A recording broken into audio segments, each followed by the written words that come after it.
Hi, my name is Waqas Qureshi. I'm an intervention cardiologist. Today, we are going to go over when to use the mechanical circulatory support. So the mechanical circulatory support has been a discussion of controversy for a while. We know that ACC has defined high-risk PCI as unprotected left main disease, intervention of the last patent vessel, when the EF is less than 35%, and when there is 3 vessel disease, including the RCA right side and the left side, and when there is severe valvular compromise, like severe aortic stenosis or severe mitral regurgitation. Now, this was kind of initial definition that has been used by many studies to define the high-risk PCI. However, we found that there are at least 3 different factors that we can divide these patients' characteristics in. So the first is, of course, the age. Advanced age is the big one. Now, some patients may look much older. Their bodies are much more frail. So, of course, you are going to decide on looking at the patient. It's more of an eyeball test. Females are more likely to decompensate during the PCI.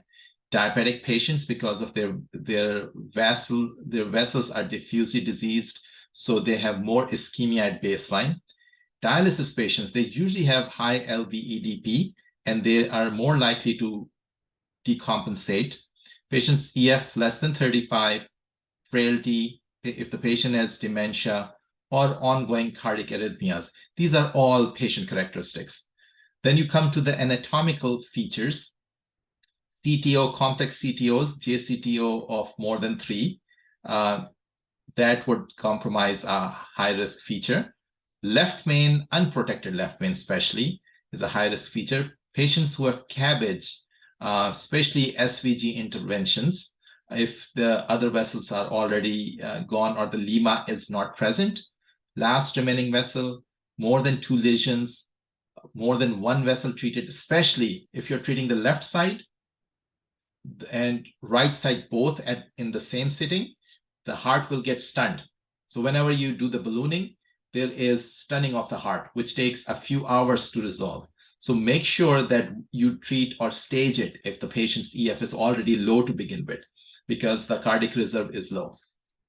Then atherectomy, it could be orbital or rotational atherectomy. Somehow rotational atherectomy causes more no reflow than orbital atherectomy. On the other hand, orbital atherectomy is not for everyone.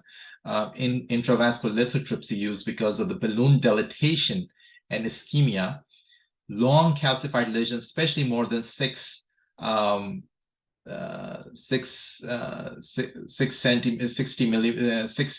millimeter in size, tortuous lesion because of difficult wiring if it's anticipated.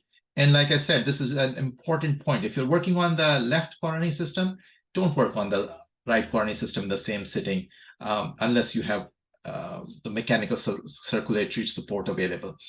Now, this group of factors is the most important one. And what I really look at, the systolic blood pressure of less than 100. If it's less than 100, I'm not taking the chance, okay?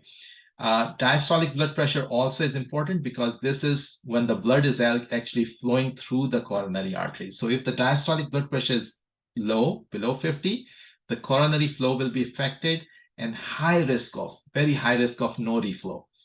LVEDP more than 25, especially more than 30, you should definitely consider in those patients. Cardiac index of less than 2.2 liters per minute per meter square.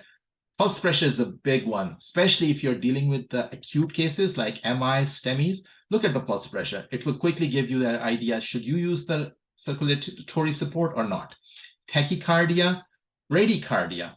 Okay, in bradycardia, you should better also put a pacemaker, backup pacemaker, because if these patients develop bradycardia, especially you are working on the RCA or the left circumflex artery, they can become bradycardic and their EDP shoots up. And also pay close attention when you're injecting the person or ballooning. If the blood pressure is dropping with it, just a ballooning for 10, 15 seconds, you need to put a circulatory support and a patient who's already on pressors. Now, why am I talking about that you should plan this? Because there are two ways to deal with this, right? MCS, there's a planned system where you already planned. It's kind of called protected PCI. And there's an unplanned MCS plan placement. Now, I'm going to make another video of unplanned. So I'm just talking about planned. The reason for unplanned is these patients, the mortality shoots up by 10 times if you do not plan. That's why you need to plan. And you will find people just putting a 4 French sheath in there, just, bail out, and which is kind of unplanned. Again, these patients are still at high risk. Even if you put a 4 French sheath in, they're at 4 to 5 times the risk of the planned MCS. So go with the plan. Always go with the plan. Now, I'm going to tell you how to choose it. I will tell you that the first 5 factors that I went over, the ACC NCDR shows that 73% of the times, people just used one factor out of them and put the MCS in. Now, you can do that, but you have to think that MCS does increase the risk of bleeding. The only mechanical circulatory support indicated for high-risk PCI at the moment by FDA is Impella. Okay, it's not intra-aortic balloon pump. However, personally, I use intra-aortic balloon pump quite a bit of times. You can use ECMO, you can use Tandem, depending on what is available, because some centers do not have Impella available, but Tandem available. But we're going to focus on the planned one. Unplanned, it can be further divided into if somebody is bail-out PCI or somebody who's just going to be supported as a bridge to something, bridge to LVAD or bridge to nothing. Okay, sometimes that does happen. In the planned cases, these are the factors that really matter.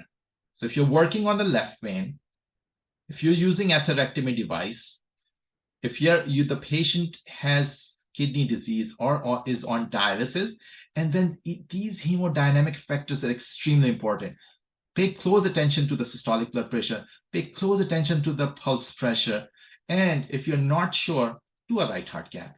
Okay, do a right heart cath, get the cardiac index, get the diastolic blood pressure of the pulmonary artery, and see how they respond to the injections. You can always get away with starting Levophed first or dopamine in some cases. My usual dose to start is 0.1, okay? And for dopamine, I start at 10 mics and then go to 20, okay? Now, dopamine does cause a lot of tachycardia, so you don't want to start it in the patient who's already tachycardic. Levophed does not cause that much tachycardia. But this is how I decide. The current 2021 recommendations are 2B for mechanical circulatory support because the evidence is lacking. And I don't want to go into the details of that because Protect 4 is being done right now for that. But for you, for a general cardiology or interventional fellow, you just need to remember hemodynamics are the most important things. Left main atherectomy are the second most. Dialysis and kidney disease are the third most. Of course, the EF is also very important. You have to look at the EF. All of this is giving you an idea how much the cardiac reserve is when the heart is stunned when you're ballooning. Because if you're doing too much stenting, you're ballooning, the pressure is going to drop, the EDP is going to rise up, and the heart will become stunned. Okay, thank you so much. If you want to have more videos like this, please email me at drwakasqureshi@gmail.com. I make these videos based on viewers' choices. Thank you.